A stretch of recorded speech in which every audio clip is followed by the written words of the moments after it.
अस्सलाम वालेकुम। हमारे चैनल किताब कहानी में खुश आमदीद। तो चलिए चलते हैं आज की कहानी की तरफ। मेरा शौहर कई साल पहले मर चुका था। मैं बेवा हो चुकी थी। एक दिन मेरी बहन गोद में बच्चा उठाकर आई और बोली कि इस बच्चे को तुम गोद ले लो, इसे पाल लो और इसे अपना नाम दे दो। क्योंकि मैंने छुपकर निकाह कर रखा था होटल के मालिक के साथ, लेकिन उसने इस बच्चे को कबूल करने से इनकार कर दिया है। मुझे बहुत गुस्सा आया, मगर मैं होटल के मालिक को मनाने चली गई ताकि वो बच्चे को कबूल करे। लेकिन जो ही होटल के कमरे में कदम रखा तो सामने खड़े शख्स को देखकर मेरी रूह तक लरस गई, क्योंकि वो शख्स तो मेरा अपना। आज मैं बड़ी ही खुश थी क्योंकि मेरी शादी की आज तीसरी सालगिरह थी। सारे रिश्तेदारों को ही मदऊ किया गया था। बड़ी रौनक लगी हुई थी। मेरी सास को ये रस्में और रवायात हमेशा से ही खराफात मालूम होती थी, लेकिन अपने बेटे के हाथों वो इस कदर मजबूर होती थी कि वो बिल्कुल खामोशी से सारे कामों को देखा करती थी। जैसे जैसे मेहमान आते जा रहे थे, मेरे दिल की धड़कनें भी तेज होती जा रही थी। लेकिन जिसके साथ मैंने अपनी कामयाब जिंदगी के 3 साल गुजारे थे, वो अभी तक दफ्तर से नहीं लौटा था। मेरी उठती निगाहें बार बार बैरूनी दरवाजे का ताक़ुब करती थी कि शायद अभी वो वहीं से आ जाए, लेकिन ऐसा कुछ भी नहीं हुआ था। बड़ी देर इंतजार करने और मेहमानों के बार बार पूछे जाने वाले सवालात की वजह से मेरा अपना दिल बार बार घबराहट का शिकार होता जा रहा था। लेकिन वही बात कि इंसान कभी कभी जो सोचता है वो होता ही नहीं, और जो नहीं सोचता वो अचानक से हो जाता है। हमारी अभी तक कोई औलाद नहीं थी, लेकिन जफर की मोहब्बत ने मुझे इस कदर मुकम्मल कर दिया था कि मुझे कुछ और चाहिए ही नहीं था। मेहमान भी अब दिल बर्दाश्ता हो रहे थे। तभी उनमें से बहुत सारे मेहमान जा चुके थे। अचानक बाहर बजने वाले सायरन ने मेरे कदमों को वहीं कहीं जमा कर रख दिया। मोहल्लेदार और मेहमान बाहर की तरफ भागे और कुछ तो तेजी से वापस भी मुड़ रहे थे और आते ही मेरे सर पर हाथ रख रहे थे, मुझे तसल्लियां दे रहे थे। मैं ना समझी कि आलम में घर से बाहर भाग कर गई तो कुछ लोग एक सफेद चादर में लिपटी किसी को एम्बुलेंस से बाहर निकाल रहे थे। मेरी चीखें इस दिन वाकई आसमानों का सीना ची रही थी कि मैं उजड़ चुकी थी, मैं बेवा हो चुकी थी। जफर पेट्रोल पंप पर लगने वाली आग में झुलसकर इस दुनिया से चले गए थे। वो रात मैं आज तक नहीं भूली थी। अपने वालिदैन तो मेरे बचपन में ही कहीं वफात पा चुके थे। बस फिर जफर की मोहब्बत ने तमाम कमियों को खत्म कर दिया था। लेकिन आज मैं फिर वहीं पे बेयारो मददगार खड़ी थी।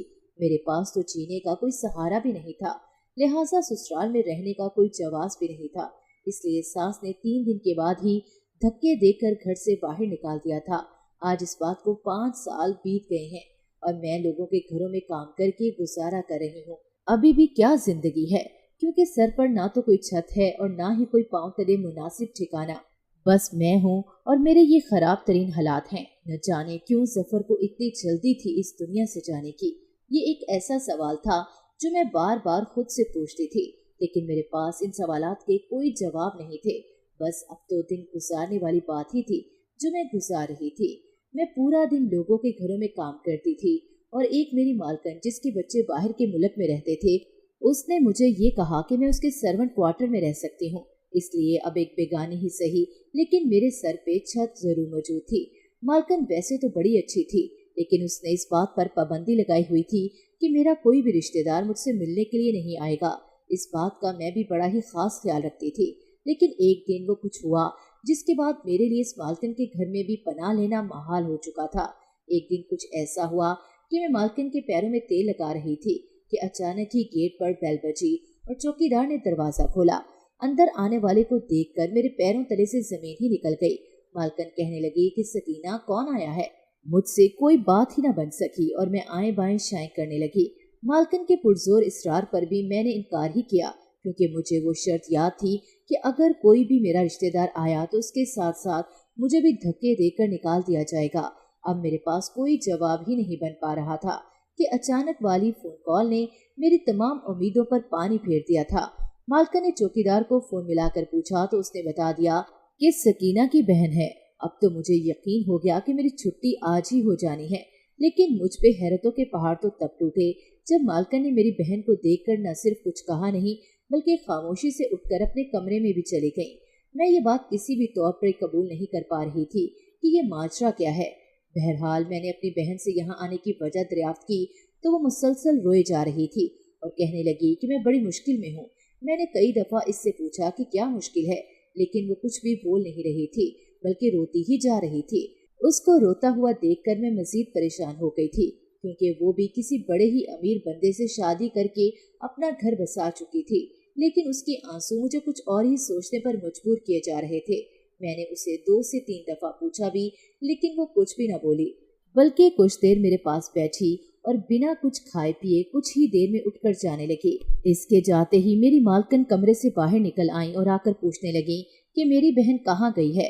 मैंने बता दिया कि उसका शौहर उसका इंतजार कर रहा है, इसलिए वो चली गई है। ये सुनकर मालकिन कुछ उदास सी हो गई। मैंने कुछ ही दिनों में कुछ बातें महसूस की कि न जाने क्या वजह थी कि मेरी बहन जब से यहाँ से होकर गई थी, मेरी मालकिन ने पहले से बहुत ही कम खाना पीना शुरू कर दिया था। वरना वो पहले बहुत बोलती थी, चहकती थी और मुझसे मुख्तलिफ कहानियां भी सुनती थी। लेकिन जब से सबा होकर गई थी, मालकिन ने बोलना ही कम कर दिया था। जब काफी सारे दिन गुजर गए तो मालकिन खुद कहने लगी कि अपनी बहन से कहो कि यहाँ कभी चक्कर तो लगाए। अब मेरे जहन में ये बात ही न रही कि मालकिन ने मुझसे क्या कहा था। जब 2-3 दिन गुजर गए तो मालकिन ने मुझे एक दफा फिर से वही बात याद करवाई। मैंने अपनी बहन को फोन किया तो उसकी बदलती हुई आवाज से मुझे चौंका दिया। मैं बेहद परेशान हुई तो कहने लगी कि कुछ भी नहीं बाजी, बस मियाँ से किसी बात पर झगड़ा हो गया था, इसी वजह से मैं कुछ ठीक नहीं हूँ, लेकिन जल्द ही चक्कर लगाऊंगी।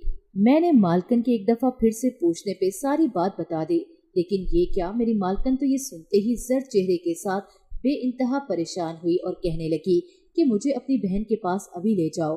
अब इस बात ने मेरे दिल को बेबसी से अपनी मुट्ठी में ले लिया था, क्योंकि मैं कैसे मालकिन को अपनी बहन के पास लेकर जा सकती थी, क्योंकि वहाँ पे तो नहीं, मैं ऐसा बिल्कुल भी नहीं कर सकती। मेरे दिल ने ये ही कहा कि अगर ऐसा कहा तो न जाने कितनी जिंदगियां बर्बाद हो जाएंगी।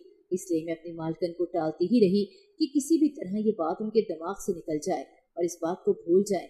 लेकिन ये बात मेरी भूल ही साबित हुई, क्योंकि अभी हफ्ता 10 दिन ही गुजरे होंगे कि मालकिन को तेज बुखार ने आन लिया। मैं सारे घरों का काम तो पहले ही छोड़ चुकी थी, अब सिर्फ मालकिन की खिदमत में लगी रहती। दिन रात उनकी तीमारदारी करती, उनके बच्चों को भी बाहर के ममालिक में इत्तला दी कि उनकी वालदा शदीद बीमार हो चुकी हैं। लेकिन इन सब ने शदीद मसरूफियत की बिना पे पाकिस्तान आने और माँ से मिलने से माजरत कर ली। मैं मालकिन की खिदमत तो करती थी, लेकिन वही बात कि मैं कोई उनकी सगी औलाद तो थी नहीं जो उनके बेचैन दिल को सुकून दे सकूं। जब से मालकिन बीमार हुई थी तो उनके कहने पर मैं उनके ही कमरे में कालीन पर सोने लगी थी, ताकि अगर रात को उनको कभी भी मेरी जरूरत पड़े तो उनको कोई मुश्किल पेश न आए। एक रात मैं और मालकिन एक ही कमरे में सो रही थी। तकरीबन आधी रात गुजरने के बाद मुझे बिल्कुल ऐसा ही महसूस हुआ जैसे कमरे में हम दोनों के अलावा भी कोई मौजूद है। मैं शुरू से ही बहुत खौफजदा रहती थी, इसलिए मैंने आंखें ही न खोली, लेकिन सरगोशियों की आवाजें मुसलसल आ रही थी। जब कुछ देर मजीद गुजरी तो आवाजें आना कम हो गई। मैंने जैसे ही आंखें खोली तो मेरे पैरों तले से जमीन ही निकल गई।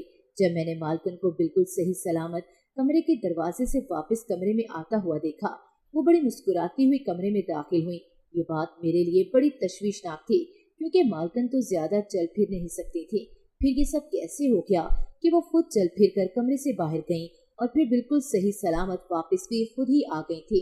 मैं हैरान होने के साथ साथ परेशान भी थी, लेकिन मालकिन को पूछने की हिम्मत मुझ में नहीं थी। मैंने पहले तो यही सोचा कि शायद मेरी मालकिन ही मेरे साथ कोई झूठ बोलकर कोई खेल खेल रही है, लेकिन उनकी शफकत और मोहब्बत इस कदर वालेहाना होती थी मेरे लिए कि मैं उन पर जो थोड़ा बहुत शक करती थी वो भी मेरे दिल से निकल चुका था। वो मुझे वक्त पर तनख्वाह भी देती थी, खाना कपड़ा रिहाइश सब कुछ तो था मेरे पास। लेकिन इसके बावजूद मैं सोच रही थी कि मालकिन अगर इस रात बिल्कुल ठीक अंदाज से चल सकती हैं तो फिर ये सब क्या है। कुछ दिन मजीद ऐसे ही गुजर गए। एक दिन घर में कुछ मेहमान आ गए। मैं उनके लिए खाने पीने का बंदोबस्त करने लगी। मेहमानों को मालकिन के कमरे में ही बिठाया गया, क्योंकि वो ज्यादा चल फिर तो सकती नहीं थी। जब वो लोग कमरे में मौजूद थे तो मैं चाय की ट्रॉली लेकर कमरे में दाखिल हुई, लेकिन मेरे पाँव किसी जंजीर के शिकंजे में आ गए। जब मैंने उनकी गुफ्तगू सुनी, मेरे पैरों तले से जमीन निकल गई कि इतने मासूम चेहरों के पीछे इस कदर भयानक ख्यालात पोशीदा होते हैं। मैं चाय कमरे में पहुंचाकर फौरन से बाहर निकल आई, क्योंकि मैं इसी लम्हे फैसला कर चुकी थी। जो ही मैं कमरे से बाहर निकली तो ये देखकर मेरी रूह लरज उठी कि मेरी बहन उजड़ी लुटी पुटी मेरे पास खड़ी थी। इसकी गोद में एक बच्चा भी था। वो रोए ही जा रही थी। मेरे पूछने पर उसने बताया कि उसने इस होटल के मालिक से निकाह कर लिया हुआ था। अब ये बच्चा पैदा हुआ तो वो इसे अपना बच्चा कहने से इनकार कर रहा है और कहता है कि इस बच्चे को या तो मार दो या फिर इसे किसी यतीम खाने में दे दो, लेकिन मैं इस बच्चे को हरगिज भी कबूल नहीं करूंगा।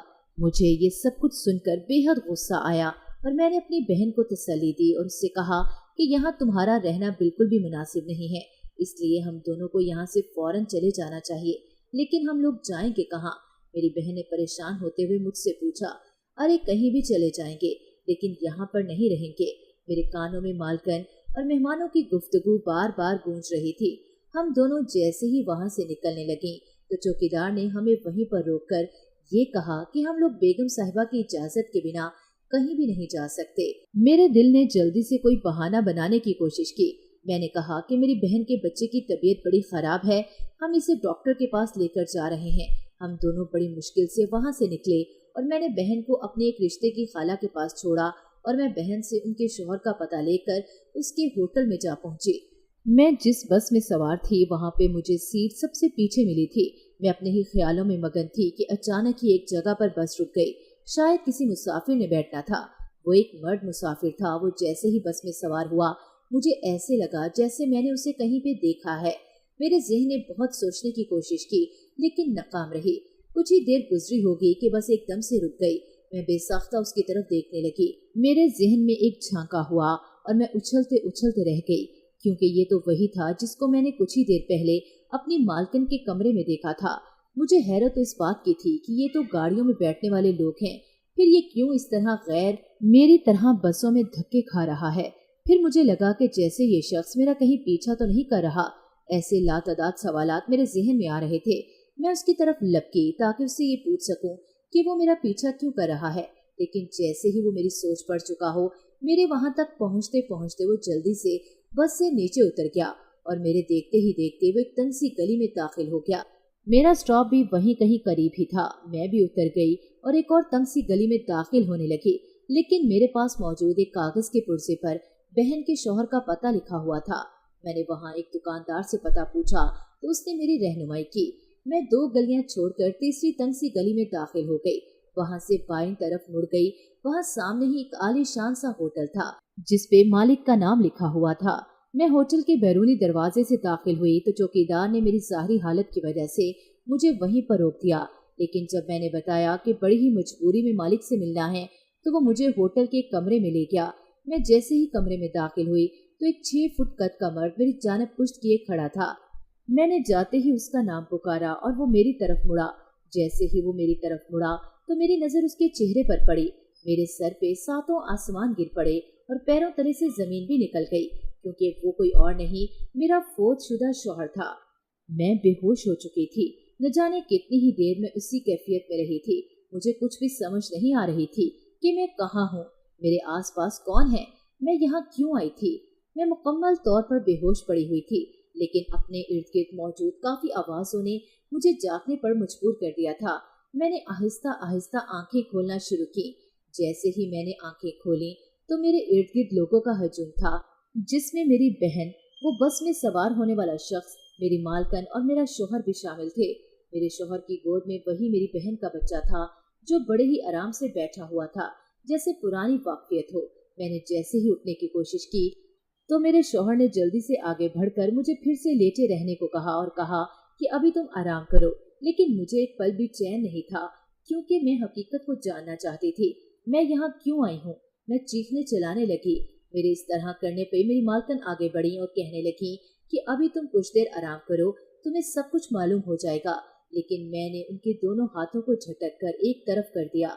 मैं बिस्तर से नीचे उतरी और अपने शौहर की आंखों में आंखें डालकर पूछने लगी कि आप तो मर चुके थे, फिर ये सब क्या है? और अगर आप जिंदा थे तो कभी मुझे ढूंढने की कोशिश क्यों न की? मेरी आंखों से सावन भादों की झड़ी बड़ी ही तवातर से लगी हुई थी। सबकी गर्दनें झुकी हुई थी, जैसे वो बहुत ही ज्यादा शर्मिंदा हो। फिर मेरे शौहर आगे बढ़े, मुझे दोनों कंधों से पकड़कर आराम से बैठा दिया और कहने लगे कि 10 साल पहले जिस शाम को हमारी शादी की सालगिरह थी, तो उसकी सुबह ही मेरे बॉस ने मुझे एक असाइनमेंट दी कि इसे आज ही मुकम्मल करना है। मैं वो असाइनमेंट पूरा दिन बैठकर मुकम्मल करता रहा, लेकिन जैसे ही शाम हुई मैंने बॉस से घर जाने की बात की और उनको बताया कि आज हमारी शादी की सालगिरह है। अभी हम ये बातें कर ही रहे थे कि एक मजदूर भागता हुआ आया और उसने कहा कि फैक्ट्री के गोदाम में आग लग गई है, बहुत सारे मजदूर जलकर राख हो गए हैं। मैं और बॉस भागम भाग गोदाम की तरफ बढ़े। जब वहां पहुंचे तो आग के शोले बहुत ज्यादा बुलंद हो रहे थे। मजदूर यहाँ से वहां भाग रहे थे। इतनी देर में ही रेस्क्यू भी आ चुकी थी और जली हुई लाशों को निकाल रही थी। अचानक ही मालिक के बेटे की गुमशुदगी ने हर तरफ कोहराम मचा दिया कि वो कहीं भी नहीं मिल रहा। अब उसकी तलाश जारी थी, लेकिन उसकी कोई खबर नहीं मिल रही थी। फिर किसी ने एकदम से चीख कर कहा कि छोटा मालिक वहां अंदर वाली साइड पे गोदाम में गया था कुछ ही देर पहले। मैंने बिना कुछ सोचे समझे आग में छलांग लगा दी। इसके शोलों की तपिश इस कदर शदीद थी कि मुझे लगा कि मेरा पूरा जिस्म ही झुलस जाएगा। मैं आग में बहुत ही आगे तक चला गया। काफी देर की तलाश के बाद आखिर मालिक के बेटे की झुलसी हुई लाश ही मिल गई। मैं जब तक उसे निकालता मैं खुद शोलों की लपेट में आ चुका था। खुद को किसी भी सूरत में बाहर निकालने में नाकाम रहा। लोगों ने यही समझा कि शायद मैं भी आग की नजर ही हो गया हूँ। मालिक के बेटे की इंतहाई बुरी हालत में लाश बाहर निकाली गई तो उसके दाएं हाथ की शहादत वाली उंगली पे एक अंगूठी थी जो मैंने ही उसे दी थी। वैसी ही अंगूठी मैंने भी डाली हुई थी।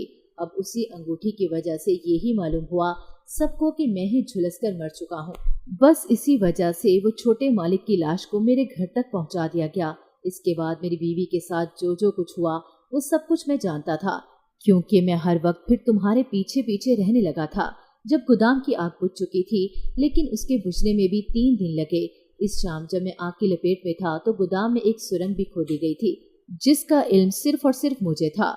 मैंने सुरंग के एक सिरे को टटोला तो वहां से कुछ नरम था। बस मेरे लिए इतना ही काफी था। मैं इस सिरे से सुरंग में दाखिल हो गया। वो सुरंग फैक्ट्री के एक सिरे से दूसरे सिरे तक बनाई गई थी। मैं मुसलसल चलता रहा क्योंकि ऊपर आग की शदीद शोलों की तपिश से सुरंग के अंदर तक गर्मी महसूस हो रही थी। मैं चलता गया और पूरी रात चलने के बाद अगली सुबह में सुरंग के आखिरी सिरे तक पहुंचने में कामयाब हो गया। फिर मैं वहां से निकला और फैक्ट्री से बाहर भी निकलने में कामयाब हो गया। मेरा पूरा चेहरा कोयले की माइन काला स्याह हो चुका था। दुनिया वालों की नजरों में तो मैं मर चुका था, क्योंकि मैंने सुरंग से निकलते ही 2 मजदूरों को आपस में अपने बारे में गुफ्तगू करते हुए देख लिया था। मैं शहर से बाहर निकलने की कोशिश में था, क्योंकि मैं यही चाहता था कि खुद को थोड़ा बेहतर करके ही अपने घर वालों से मिलूंगा। मैं जैसे ही शहर से बाहर निकलने में कामयाब हुआ तो एक दिन किसी देहाती इलाके की जानिब चल पड़ा। रास्ते में एक जगह पे कुछ हजूम नजर आया। बहुत सारे लड़के खड़े हुए थे जो मुसलसल किसी के गिर्द घेरा तंग कर रहे थे। जब मैं कुछ आगे बढ़ा तो वहां पर एक लड़की बड़ी ही मुश्किल से अपनी इज्जत बचाने की कोशिशों में मसरूफ थी। अब लड़की अकेली और वो गुंडे ढेरों थे। मैंने आगे बढ़कर इन गुंडों से इस लड़की को छुड़ाया और वहां से करते झगड़ते खुद पर जख्म खाते हुए इस लड़की को लेकर एक सायादार दरख्त के नीचे बैठ गया। वो सिसकियों में रो रही थी। मैंने उसे चुप करवाया और उससे उसके घर का एड्रेस मालूम किया। वो इस कदर घबराई हुई थी कि मुझ पे भी भरोसा करना उसके लिए बेहद मुश्किल था। मैंने उसे तसल्ली दी और उसके घर का पता पूछकर बाहिफाजत उसके घर तक उसे पहुंचा दिया। जानती हो वो किसकी बेटी थी? मेरे शौहर ने मेरी जानिब देखते हुए सवाल किया। वो तुम्हारी इस मालकन की बेटी थी। ये बेटी, ये जो अभी तुम्हारी बहन है, ये इसी मालकन की बेटी थी। इसको जब मैं घर बाहिफाजत पहुंचा कर आया तो इसने 2 दिन सुकून से निकाले, लेकिन फिर कुछ ही दिनों बाद इसने भागकर शादी कर ली और जिस लड़के से उसने शादी की वो एक नंबर का आवारा और गुंडा था। लेकिन ये तो मेरी बहन है, ये फिर मेरी मालकन की बेटी कैसे हो सकती है? मेरे शौहर ने मेरी तरफ बड़े ही गौर से देखा। मुझे उसके इस तरह देखने पे ऐसा ही लगा जैसे वो मेरी याददाश्त पे शक कर रहा हो। क्या तुम्हें वाकई ही इल्म नहीं है कि ये तुम्हारी सगी बहन नहीं है, बल्कि ये तुम्हारी मुंह बोली बहन है? मैं उन सब की तरफ देखे जा रही थी कि ये क्या अलिफ लैला की कहानी शुरू की हुई है। मैंने सबको हैरत से देखा और साथ में ये भी कहा कि ये मेरी मुंह बोली बहन है तो फिर ये मेरे साथ ही क्यों रहती थी? तुम्हारी अम्मा और मालकन एक दूसरे की पक्की सहेलियां बनी हुई थी। बहुत साल पहले जब तुम लोग बहुत छोटी होती थी तो तुम्हारी अम्मा का एक हादसे में इंतकाल हो गया था।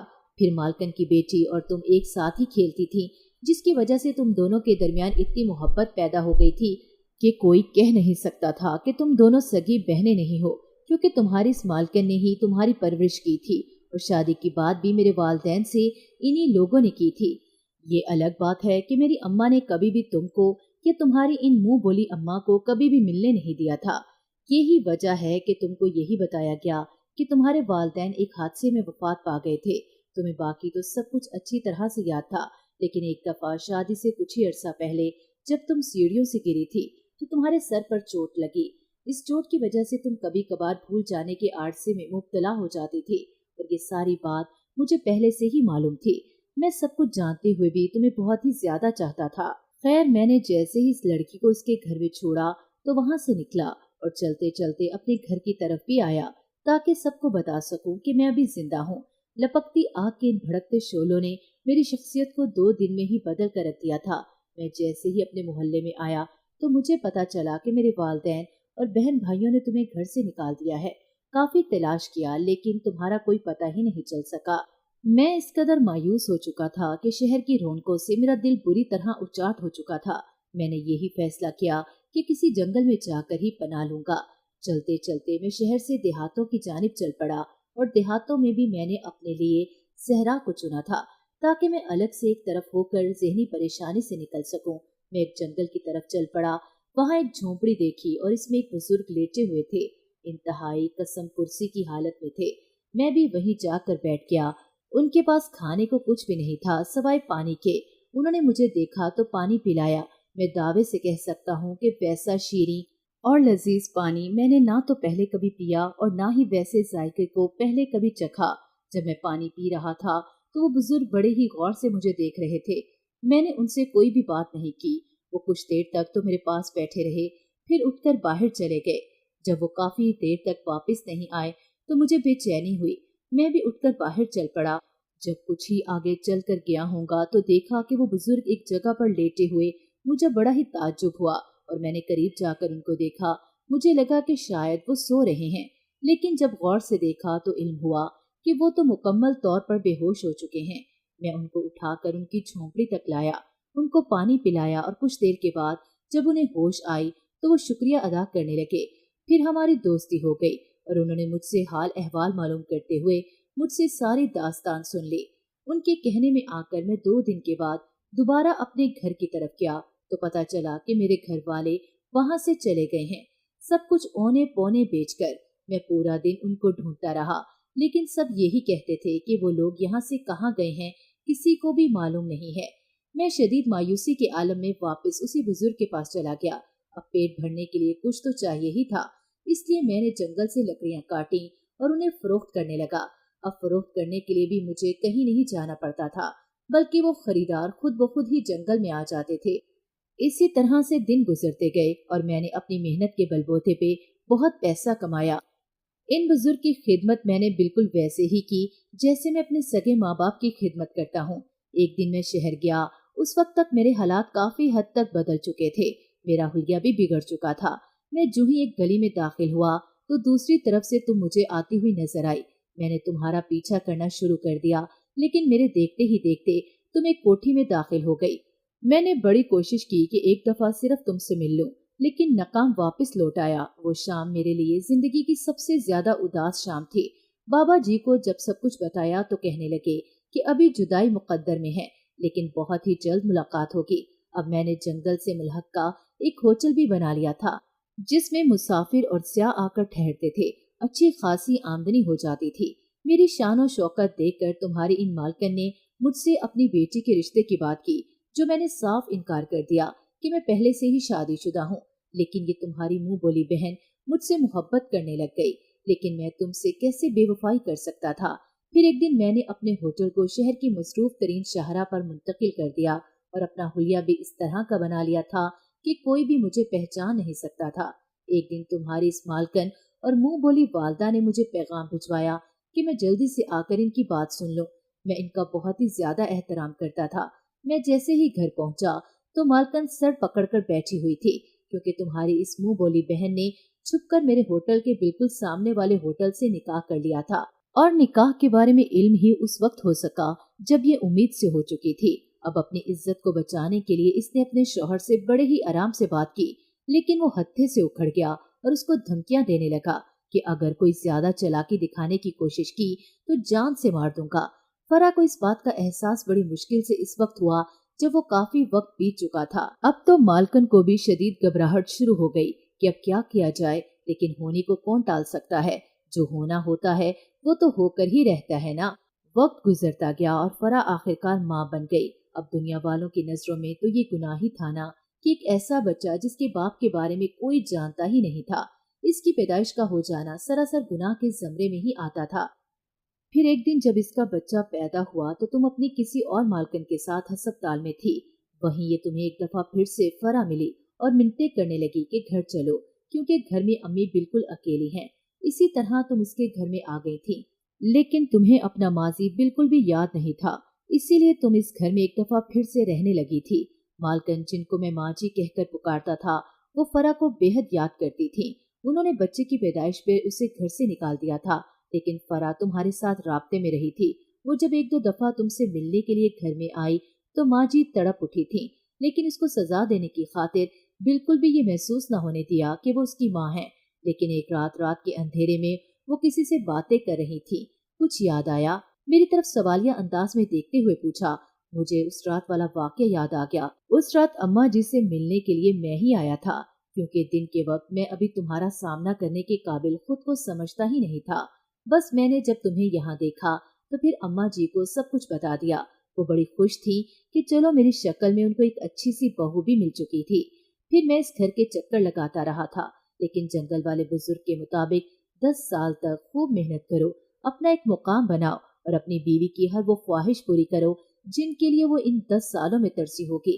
بس میں نے خوب محنت کی اور آج ایک اعلیٰ مقام حاصل کر لیا۔ فرا نے تمہیں اصل میں سامنے والے ہوٹل کے مالک سے ملنے کے لیے بھیجا تھا، لیکن تم غلطی سے اس ہوٹل میں آ گئی کیونکہ ہمارا ملن ایسے ہی لکھا تھا۔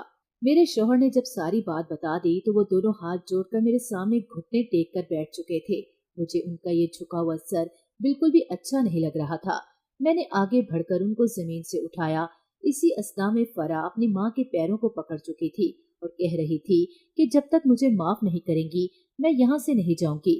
مالکن بیٹی کو محبت سے دیکھ تو رہی تھی، لیکن اس سے پہلے کہ خود کوئی فیصلہ کرتی انہوں نے سارے اختیارات میرے شوہر کو دے دیے کہ اگر یہ تمہیں یہاں اس گھر میں رہنے دے تو تم اس گھر میں رہ سکتی ہو، ورنہ ہرگز نہیں۔ ہم سب کی التجاہیں اور منتیں سب کچھ میرے شوہر کی طرف ہی تھی کہ وہ کسی طرح فرا کو معاف کر کے یہاں رہنے کی اجازت دے دے، لیکن ان کے اس فیصلے نے میری ساری امیدوں پر پانی پھیر دیا۔ نہیں، یہ یہاں ہرگز نہیں رہ سکتی، میرے شوہر اونچی اور گرجدار آواز میں بولے، کیونکہ اگر یہ یہاں رہے گی تو ہماری آنے والی نسل پر برا اثر پڑے گا۔ بس میں یہ فیصلہ کر چکا ہوں کہ یہاں یہ مستقل طور پہ کبھی بھی نہیں رہ سکتی۔ ہاں، اپنے شوہر کے ساتھ اس کے گھر میں رہ سکتی ہے۔ ہم سب نے چونک کر ان کی طرف دیکھا جو دروازے کی جانب دیکھ رہے تھے، جہاں سے ایک لمبا تڑنگا خوبصورت جوان کمرے میں داخل ہو رہا تھا۔ اس نے آتے ہی پہلے تو اپنے بیٹے کو اٹھایا اور اسے بے تحاشا چومنے لگا، پھر اس نے مالکن سے ہاتھ جوڑ کر معافی مانگی اور ساتھ میں یہ بھی کہا کہ میں فرا سے بے حد محبت کرتا ہوں، لیکن کیا کروں، اپنے والدین کو اس نکاح کے بارے میں پہلے نہیں بتا سکا تھا کیونکہ گھر والے خاندان میں شادی کروانا چاہتے تھے، لیکن مجھے فرا سے ہی محبت ہے، بھلے ہم نے چھپ کر ہی نکاح کیا ہو۔ اب جبکہ میں باپ بھی بن چکا ہوں تو اولاد کی کشش مجھے دنیا کا سامنا کرنے پہ بہادر بنا رہی ہے۔ سب کے چہروں پہ عجیب سی پرسکون مسکراہٹ دوڑ گئی تھی کہ کتنے ہی عرصے بعد خوشیوں نے اس دہلیز کے قدم چومے تھے۔ میں نے بے اختیار سب کی نظر آنکھوں ہی آنکھوں میں اتار دی۔ اگر آپ کو ہماری آج کی کہانی پسند آئی ہو تو ویڈیو کو لائک کیجئے، کمنٹ سیکشن میں اپنی قیمتی رائے کا اظہار کیجئے اور ہمارے چینل کتاب کہانی کو سبسکرائب کرنا مت بھولیے۔ ملتے ہیں کل ایک نئی دلچسپ کہانی کے ساتھ۔ اللہ حافظ۔